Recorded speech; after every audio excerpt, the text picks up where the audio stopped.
ఆంధ్రప్రదేశ్ ముఖ్యమంత్రి జగన్మోహన్ రెడ్డి పరిపాలనలో ఆంధ్రప్రదేశ్ ఉద్యమాంధ్రప్రదేశ్గా మారుతోందా? ప్రభుత్వ యంత్రాంగం జగన్మోహన్ రెడ్డికి ఎదురు తిరుగుతోందా? ఎన్నికల కంటే ముందే జగన్మోహన్ రెడ్డి ప్రభుత్వం పతనం కాబోతోందా అంటే అవుననే సమాధానం ఇస్తున్నారు కొంతమంది రాజకీయ విశ్లేషకులు. ఇక ఇదే అంశానికి సంబంధించి మనతో మాట్లాడేందుకు ప్రముఖ సీనియర్ జర్నలిస్ట్ దుర్గాకుమార్ గారు మనతో ఉన్నారు. ఆయనతో మాట్లాడదాం. Sir hi sir. నమస్తే. నమస్తే కృష్ణ గారు, మన వీక్షకులు కూడా నా నమస్కారం. అంటే ఉద్యమం అనేది ఎప్పుడు వస్తుంది కృష్ణ గారు? ఏదైనా సమస్యలు సుదీర్ఘకాలం పరిష్కరించకుండా ఉంటే అది ప్రభుత్వం కానీ లేకపోతే ప్రైవేట్ వ్యవస్థలు కానీ ఏమైనా అప్పుడు ఎవరికైనా మిగిలిన ప్రత్యామ్నాయం ఆందోళన. అది నిరవధిక సమ్మె కావచ్చు, లేకపోతే నిరాహార దీక్షలు కావచ్చు. ఇది ప్రభుత్వాల్లో ఎట్లా ఉంటుందంటే, ప్రభుత్వం పటిష్టంగా అంటే ఎలక్షన్ దగ్గరికి వస్తున్న కొద్దీ ఇక ఉద్యోగుల్లో కొంచెం ఒక రకమైన అశాంతి మొదలవుతుంది, అసహనం కూడా మొదలవుతుంది. ఇన్ని సంవత్సరాల నుంచి మనం అడుగుతుంటే ప్రభుత్వం పట్టించుకోవట్లేదు. ప్రభుత్వం అధికారంలో ఉంది కాబట్టి ఇప్పుడే కనుక మనం సమ్మె చేస్తే మన మీద కక్ష సాధింపు చేస్తారని అణిగి ఉంటారు. ఎందుకంటే గత 10 రోజుల నుంచి అంగన్వాడీ ఉద్యోగులు సమ్మెకి దిగారు, సమ్మె సైరన్ మోగించారు, నిరవధికంగా సమ్మెను కొనసాగిస్తూ ఉన్నారు. ఈరోజు వాలంటీర్లు సమ్మె చేసేటువంటి దిశగా అడుగులు ముందుకు వేస్తున్నారు. ఆశా వర్కర్లు సమ్మె చేసేందుకు సిద్ధమయ్యారు. అలాగే పారిశుద్ధ్య కార్మికులు, మున్సిపల్ కార్మికులు ఎవరైతే ఉన్నారో వాళ్ళు కూడా సమ్మె బాట పట్టేందుకు సిద్ధమయ్యారు. ఏంటి సార్ ఈ పరిణామాలు? ఎన్నికలకు ముందు వీళ్ళందరూ సమ్మె చేయడానికి కారణం ఏంటి? ఇప్పుడు జగన్మోహన్ రెడ్డి ఎటువంటి నిర్ణయం తీసుకునే అవకాశం ఉందంటే ఏం చెప్తారు? ఇప్పుడు ఎప్పుడైనా వాళ్ళకు వచ్చిన అవకాశం ఎన్నికలండి. ఎన్నికల ముందు ప్రభుత్వం చచ్చినట్టు తల వంచాల్సి వస్తుంది. ఎందుకంటే ఎన్నికల ముందు ఎన్నిసార్లు ఆశా వర్కర్లు, టీచర్లు అనేక మంది ఎన్ని సమ్మెలు చేసినా కూడా ఏమీ ప్రభుత్వం దిగిరాల. అట్లా అప్పుడు పటిష్టంగా ఉంటుంది. అసలు వాళ్ళ మీద కక్ష సాధింపు ధోరణి కూడా చేసింది టీచర్స్ మీద బాగా. అసలు టీచర్స్ ఆయనకి దిమ్మ తిరిగే షాక్ ఎప్పుడు ఇచ్చారంటే, ఒకసారి విజయవాడలో ధర్నా పెట్టారు.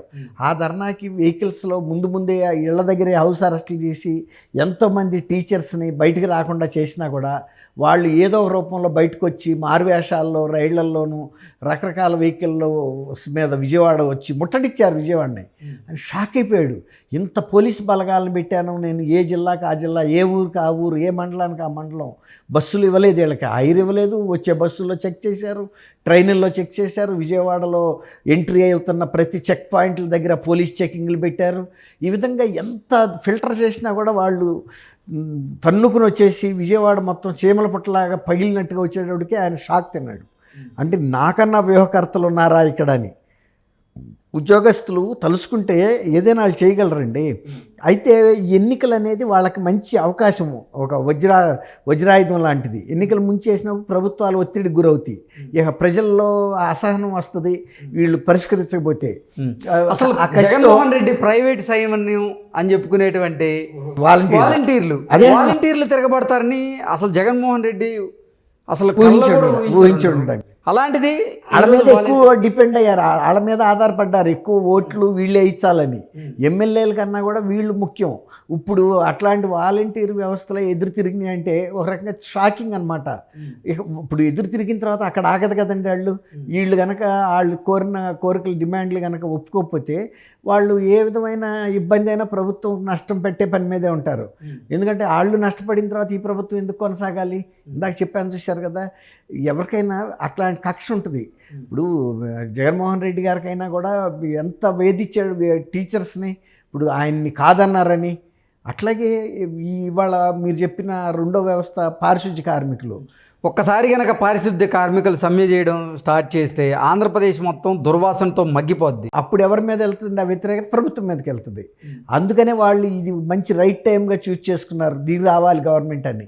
ఒకవేళ కనుక మొండి వైఖరి చేశారనుకోండి, ఇక ఊర్లన్నీ గబ్బు పడతాయి. అందులో ఇప్పుడు ఇది ఒక కరోనా కూడా వస్తుందనే ఇది కూడా వచ్చింది కదండి, చలికాలం.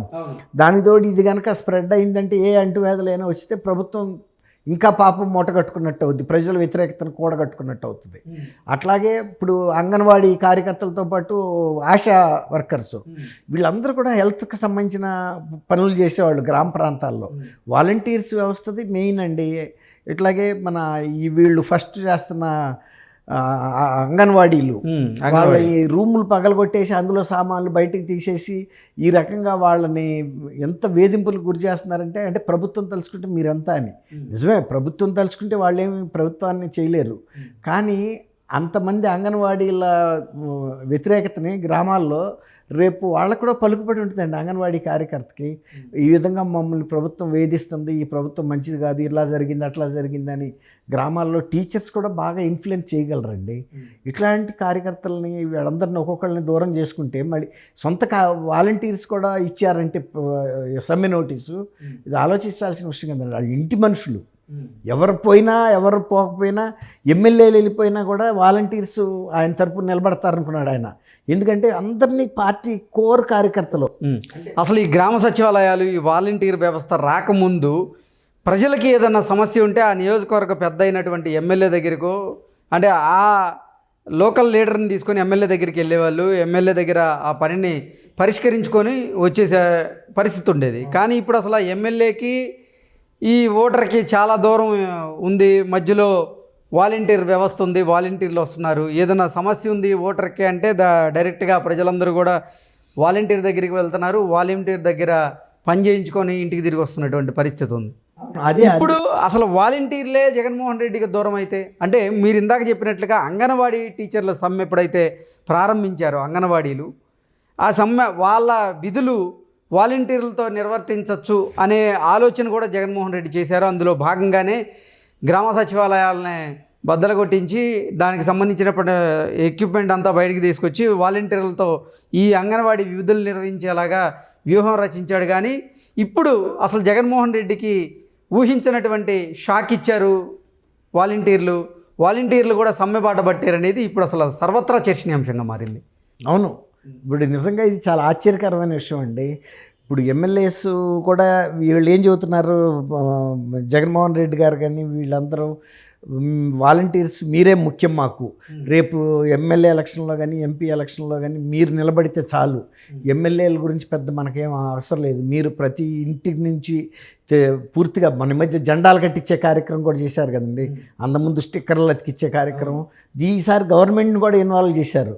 ఎంఆర్ఓలు, ఆర్ఐల్ని, విఆర్ఓల్ని, వీళ్ళందరినీ అట్లా ఇంకా పటిష్టం చేయాలనుకుంటున్న టైంలో మెయిన్గా బాగా బలమైన వ్యవస్థ అనుకున్న వాలంటీర్ వ్యవస్థ కనుక చేయించింది అనుకోండి, ఓ రకంగా ఇవాళ జగన్మోహన్ రెడ్డి గారికి అసలు ఏమీ ఎమ్మెల్యేలు కూడా దిక్కు తెలీదు.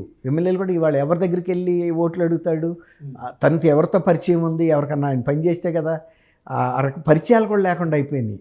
ఒకవేళ కనుక రేపు వాలంటీర్స్ కనుక తిరగబడ్డారంటే ఫలితాలు కూడా తిరగబడతాయని చెప్పొచ్చండి ఖచ్చితంగా. ఎందుకంటే విలేజెస్లో చూస్తా కదా, వాళ్ళు ఎవరినన్నా ఇప్పుడు మిమ్మల్ని ఏదన్నా మీ మీద కేసు పెట్టాలంటే అందరూ మూకుమ్మడిగా సంతకాలు పెట్టి మరీ ఇస్తారు ఎంఆర్ఓలకి, సిఐలకి దరఖాస్తులు. ఓకే సార్, ఇప్పుడు వరుసగా ఒక్కొక్క శాఖకు సంబంధించినటువంటి ప్రభుత్వ ఉద్యోగులు సమ్మె బాట పట్టడం నేపథ్యంలో జగన్మోహన్ రెడ్డి గారి గ్రాఫ్ అమాంతం పడిపోబోతుందా? ఆయన రానున్న ఎన్నికల్లో ఓటమి దిశగా అడుగులు వేయడం తథ్యమా అంటే ఏం చెప్తారు? ఇప్పుడు సొంత నియోజకవర్గంలో ఆయన చేయించిన పనులకు బిల్లులు ఇవ్వటం లేదంటే ఇక ఉద్యోగుల పట్ల ఆయన ఎంత సంక్షేమం పాటిస్తాడో మీరు అర్థం చేసుకోండి. ఇప్పుడు వీళ్ళు కాదు, రేపు ఇంకా ఎలక్షన్ లోపల ఈ 2-3 నెలల లోపల ఇంకెంతమంది తిరగబడతారనేది కూడా మనం ఊహించడం కష్టం అండి ఇది. కాబట్టి ఎప్పుడైనా దుష్పరిపాలన చేస్తే దాని ఫలితం వెంటనే కనపడపోయినా ఎన్నికలప్పుడు ఖచ్చితంగా కనపడుతుందండి. ఓకే, ఇప్పుడు అది స్టార్ట్ అయిందని అనుకోవాలి ఆంధ్రప్రదేశ్లో. Okay sir, thank you so much. Thank you Krishna గారు, మన వీక్షకులు కూడా నన్ను